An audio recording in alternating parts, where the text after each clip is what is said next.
চিনি, যাও চিনি, উঠেই তো পড়েছ। মা যখন বলছে যাও গিয়ে ব্রাশ করে মুখ ধুয়ে নাও। যাও পিচকু।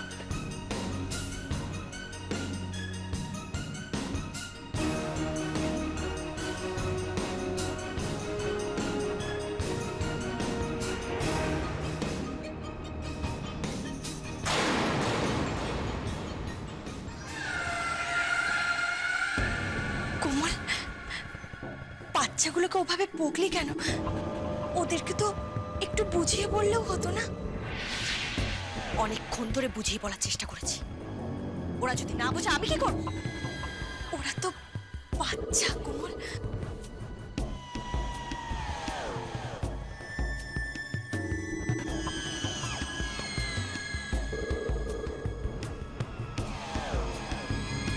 কিন্তু দিদি,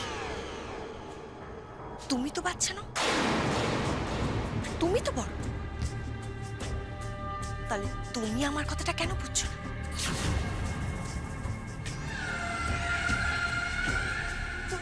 কোন কথা? সেই কথাটা বলার জন্যই তো আমি এই ঘরে এসেছি। দাঁড়াও।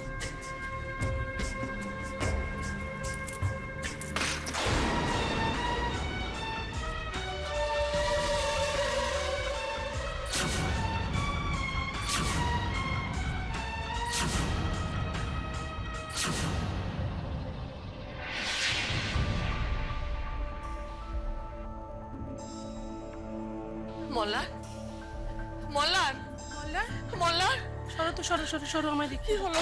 আই মল্লার, সারাই দিচ্ছে না। বলবো আবার, আই মল্লার। মল্লার, এই দেখেছেন, এই এক অবস্থা, এক কাণ্ড।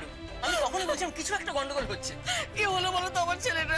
মাসিমা, মাসিমা, আপনি কান্নাকাটি করবেন না, কান্নাকাটি করলে কেঁদে তো কোনো লাভ নেই। আমার মনে হয় আপনি বরং কোমলকে ডেকে পাঠান। কোমলকে? হ্যাঁ, ওকে আবার কি দরকার? আমি বলো? বলছি, দেখুন কমল নিশ্চয়ই মল্লা তাকে ডাকার চেষ্টা করেছিল, তখন ওই এক অবস্থা ছিল কিনা সেই তো বলতে পারবে। আমার প্রদীপ্তি যাও না। হ্যাঁ, ওকে একটু- আমি ডেকে আনি। আচ্ছা, আমি তো দেখছি তো, দাঁড়াও না তো, তাড়াহুড়ো করছো কেন? মাসিমা, আপনি কেন দেখছেন আমি বুঝতে পারছি না। ডাক্তার এসে দেখবে না হয়। তোমার কোনো ব্যাপারে একটু ধৈর্য নেই, আশ্চর্য। মীরা, ধৈর্যের তো একটা সীমা থাকে পিসিমা। মল্লার, মল্লার,